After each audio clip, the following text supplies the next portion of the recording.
You are behind the desk with myself, Carl Dean. In a second here, I will be joined by my partner, John Larson, who is a super stud. He's finishing up some emails today. We wanted to get this quick video out today. I have a couple of people who've been reaching out to me via Facebook, via Twitter, via Snapchat, and had a few questions. And so I did a little Facebook poll, and I asked people to give me the most basic questions that they could come up with as far as real estate investments. Now, I know a lot of people, some of the stuff may sound redundant, and to some of you, this stuff may be very helpful. So sometimes I forget, being in the field every single day, dealing with transactions and contractors and flips and fixes and rentals and all this different stuff, it can be common knowledge to me. And so sometimes I kind of, I try to explain things to people and they don't catch it because they're just not familiar, I guess, with the terms. And so I asked them to give me just some basic questions. The first one here is from Daniel Suarez. It says, how do you get started in investing? And there's a numerous amount of ways to get involved in investing, whether you have some money, little money, no money. I would say the quickest and easiest way to get into real estate investing, if you have no experience, would be just to find a mentor. Whether that be a broker, a house flipper, whatever the case may be, definitely I would say find a mentor. If you are already ready to invest and maybe the mentor's not your thing, you can always watch some videos on wholesaling. Now, wholesaling is a way that you can get into real estate investing without any money, really. And that's where you go and find good deals, either for rent, by owner, door knocking, whatever the case may be. And you get these homes under contract, and that contract is assignable. And so once you have the home under contract, you have X amount of days to then go and sell that contract. Usually there's a 14-day due diligence period. Every contract is worked out differently. I've built a relationship with some people when I was younger in the business to where I kind of had, I would get 30 days to sell the home. And so it gave me 30 days to put the home under contract. I would run the numbers, figure out what it would rent for, what the rehab cost would look like, put it together in a spreadsheet, and then send it out to some investors and try to sell the home on an assignment contract. So that's one way you can make a quick buck. I've made anywhere from $1,000 a home to $17,000 a home. And that's literally just getting them under contract, knowing it's a good deal, and knowing that it's worth more, and then going and selling it to an investor. Obviously cutting out a real estate agent, broker, transaction fees, all that stuff. It definitely helps you get the sale. I would say those are probably the easiest ways. If you're someone who's sitting at home and you have some money, you have approved financing, or you have a good credit score, and you're just saying, how can I get in and invest in properties? I mean, there's a lot of sites. There's a lot of different things you can do. You can go on Bigger Pockets to find suppliers. You can easily go to our website and check out our property portal, view the properties, click on any of the properties you might be interested in and request a price or maybe a breakdown of the cost in return over the next 5 years. We call those property assessment sheets. And so that, in that sense, it's when you go to a turnkey provider like myself, we walk you through the process. So we explain the asset, we explain the return, we explain the management, and then we help you with the insurance, we help you get it set up with everything. So it's pretty much a hands-free process. In that situation, if you have 20% down, figure $100,000 property, if you have $20,000 to work with, then you have something to go off of.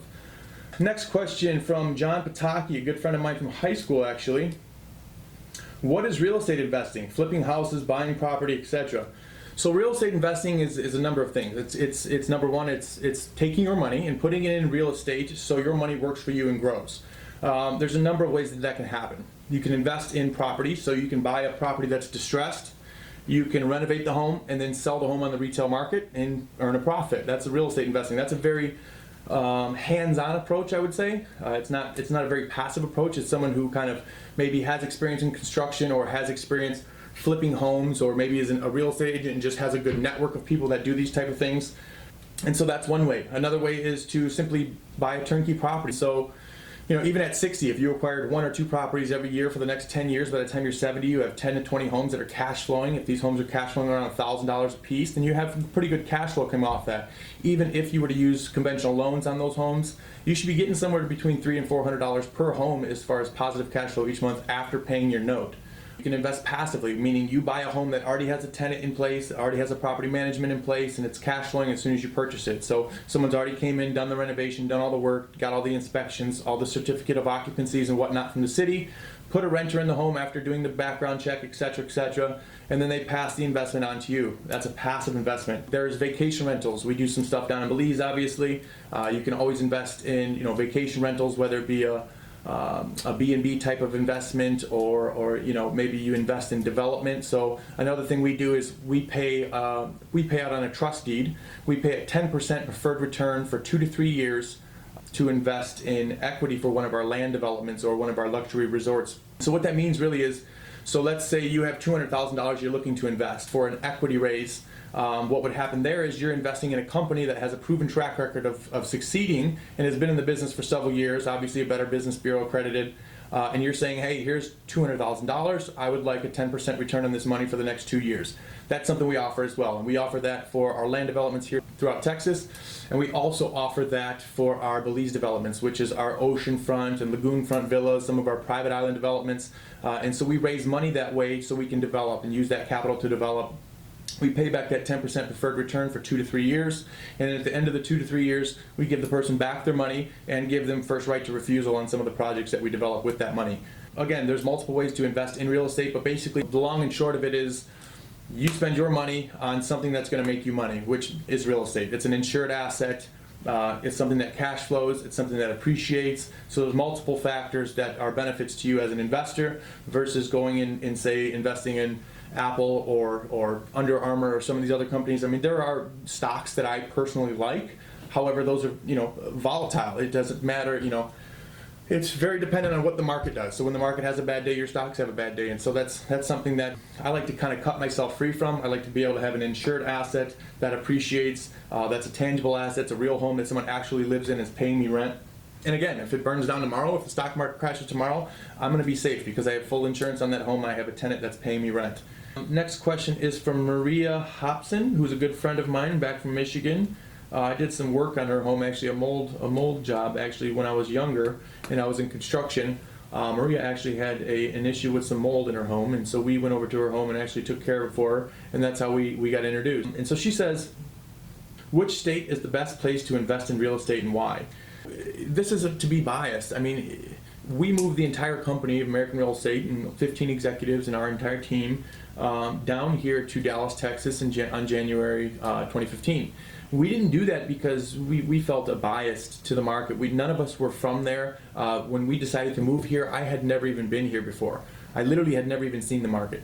I just knew where the hedge funds were buying. I looked at the cost of living. I looked at the cost per square foot. I looked at the age of the home, and it was the only market that I could find a 2005 or a 2010 built home, 3,500, 4,000 square feet that could sell for under $200,000. Now, when you pile that on top of no state tax, all the corporate relocation incentives that they're giving, and just a massive amount of growth, not only in the economy and jobs, but also so many people relocating here from California, from Colorado, from all over the country to move here for opportunities, for jobs. It's a lot of tech jobs. I don't meet a lot of people that are here that are actually from Dallas or from Texas or from Houston. It's a lot of people who are from somewhere else and they came here for a job. So hands down, I would have to say it's Texas. Otherwise, I would really be somewhere else. I mean, Florida's a good market. There's good assets in Florida again, but at the same time, those are 50s and 60s built assets, and they have hurricane storm damage, which kind of decrease your return on investment. If you're asking my personal and professional opinion, there's a reason why we moved to Dallas, Texas, and that's because I think it's the best real estate market that there is right now for the single family turnkey operation, where you're talking like $100,000 to $250,000 assets that give a good return, are in great neighborhoods, are brick homes that are low cost per square foot, low cost of living, good schools, in a growing, appreciating neighborhoods. William Boyd, thanks for wanting insight. I would like to know, in real estate investing, is it better to buy into new house or apartment or old? How is value lost or gained? Okay, so when you're talking about a real estate investment, okay, it's always, if you're buying an existing residence that's already built, it is always more beneficial for you to buy an older home that you can renovate and add value to.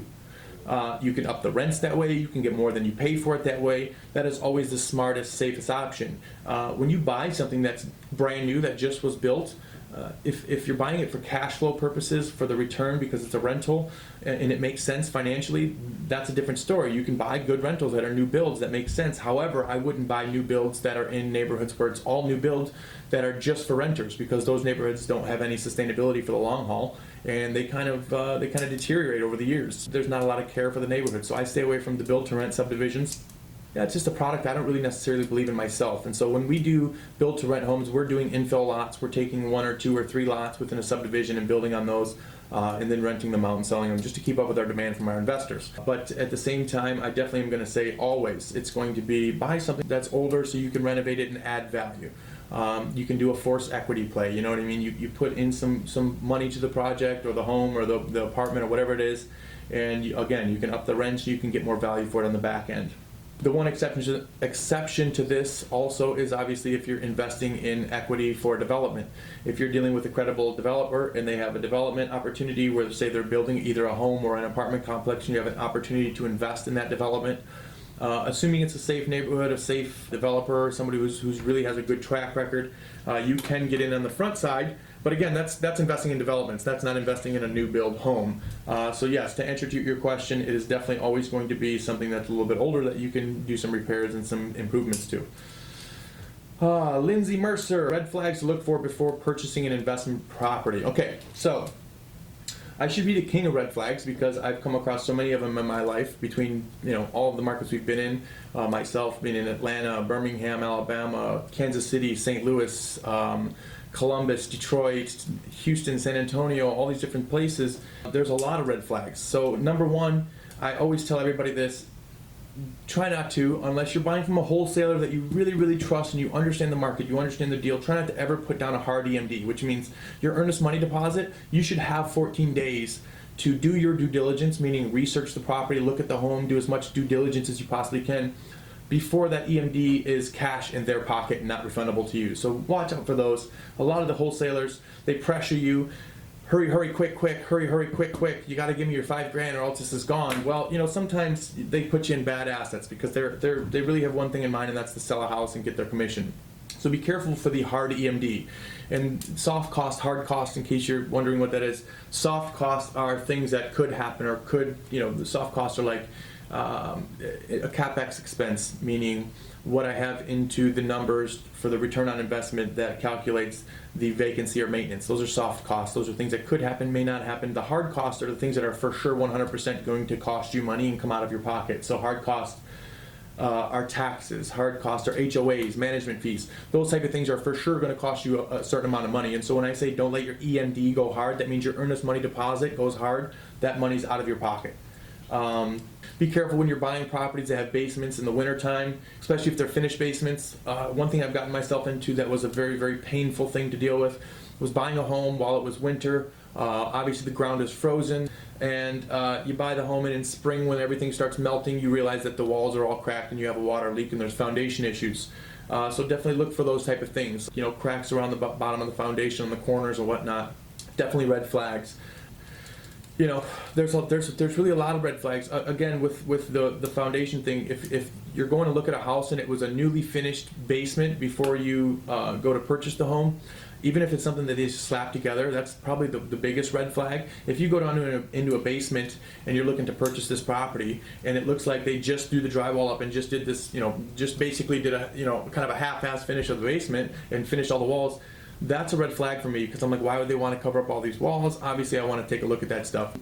And so yeah, that's a red flag. Again, when you're dealing with people, bird doggers who has a contract with a guy who has a contract with a guy who has a contract, that's another red flag, because it's just too much delay between you and the seller. Try to stay away from that. Another red flag, the biggest one I'm going to tell you guys, is some of these companies that are fly-by-night brokers. Again, I'm not going to name any names, but they charge you up front to be a member in their cool club. If they're a real provider, they're going to sell you homes, and that's their main goal. Either going to sell you homes or they're going to sell you a good education, one of the two. But if somebody charges you $5,000, $10,000, I've seen it up to $20,000 to join their club and look at their properties, I can assure you their properties are my properties, his properties, and they just put them in their portal, put their markup on each home, and they're marketing the home. So if someone comes to you and they have a fee to join their cool club to look at their properties, it's probably somebody who's just brokering other people's properties. You could find those properties very easily on your own and not have to pay that overage cost or any of those membership cool fees. Another thing is do your due diligence, not only on the home but also on the provider. Look on Bigger Pockets, type in their name, look on Rip-Off Report, type in their name, type in the company name. These type of things, they'll help you out as far as making sure that you're in bed with the right people and you're in business with the right people and that you're going to succeed. I'm going to come out behind the desk. All right, guys. So I had John come over. He just finished up his emails. Obviously, we're what is today? It's Monday. Monday. The busiest day of the week. The busiest day of the week. It's 5:50 p.m. Most people are at home or on their way home from work. And again, I think I have a sleeping bag in the next room because we stay here all the time. John, we're talking about some red flags. That was the last question we had here. What are some of the red flags you've seen as far as when you go to purchase investment property? You do a lot of the acquisitions for us now. Yeah, red flags commonly, if you're dealing with wholesalers and things like that, they'll all have their own make-believe number that they think that a home will sell at, like after repair value. You're going to see the ARV, right, Yeah. with any wholesaler. You need to do your own due diligence. You need to pull your own comps. You need to talk with other people that know the market. Reach out to myself, reach out to Carl, ask us. Because, a lot of wholesalers will try and fluff deals. Yeah. Is what yeah, absolutely. It's always the best case scenario. So they're like, oh, the rehab's going to be 25 grand and this sells for 200,000. Right. Perfect example. Someone over the weekend, a realtor who's a fairly credible realtor here in Dallas, sent me an email 2 weeks ago and said, hey, I got this property. It's about to hit the market. It's in Fort Worth. It's a great home. It's a home run, blah, blah, blah, blah. Would you like to see it? I said, yeah, of course. Let me see it before anybody else does. She sends it over to me over the weekend, and she sends me her comps.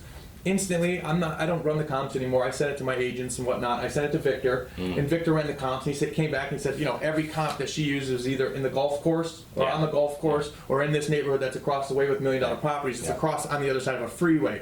Mind you, guys, when you're doing rental comps or even value comps, when you're looking at a neighborhood, make sure that the comps, you look at the map, okay? Because the comps have to be, especially in a market like Dallas, Fort Worth, or one of these flaming hot markets. You can have $1 million homes on this side of the street, and then $150,000 homes on this side of the street. People are trying to use the comps over here because they're within a mile. That's a red flag. You got to pay attention to that stuff.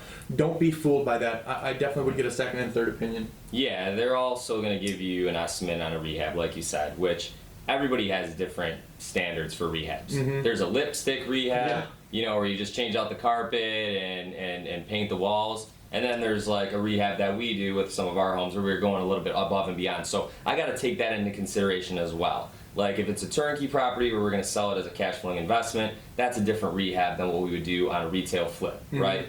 Retail flip, we're going to try and put some higher end finishes, some granite countertops, some things of that nature. So you just want to definitely go through and follow up and use your due diligence period, which I think I was next door, I kind of heard you say 14 days, which that's exactly where you want to be, because you want to go vet out the area yourself. You definitely want to walk the property and get an idea of what the home really needs, right? Because these wholesalers are going to tell you, oh, it's only 20 grand. You get there, oh, there's foundation work. Oh, that roof needs to be replaced. No, this is 30 grand. Yeah, it's always the best case scenario. For exactly. Yeah, and we're cards face up too, so it's like, I'll show my clients, hey, this is what I bought it for, right? This is the renovation I put into it. Here's my scope of work. Here's my inspection report from a third-party inspector that went through the property and said, hey, John and Carl, this needed to be done. Here, you missed this, your contractor missed this needs to be fixed, there's not enough useful life left on this. We go back in and then make all those repairs, okay? We send the inspector back out, he does another follow-up inspection to show that everything was done. I show you that. That's the kind of stuff that we provide, because here's the thing, like I said, we're going back to the wholesalers. They're gonna tell you best case scenario. We're cards face up, we'll show you, like I said, exactly what we paid for it, exactly what the rehab was. Here's the finished product, here's the finished photos, here's it all. Yeah. You know what I mean? Yeah, and again, I'm not necessarily trying to pitch us. I'm just trying to say, I believe that what we do, we do it the right way. We try to be as ethical as possible. We try to be as transparent as possible, because we believe that there's enough space in this market for you to do good business, buy good homes, and still make money without pulling the wool over somebody's eyes, or whatever you want to call it. Yeah. I mean, it's. So just, never take anybody's word. Yeah. Right? Always follow up and do your own due diligence. Get your own contractor, someone that you trust, or, a good referral from somebody that you trust in terms of a contractor to say, hey, here's a deal that was presented to me. The agent is saying that this is the rehab estimate. Get your guy in there to get you an actual estimate before you do anything. Yeah, absolutely. Yeah, and if you, again, if you guys do want to do the turnkey option, there are good providers, not just us, American Real Estate Investments, but there are good providers in different markets.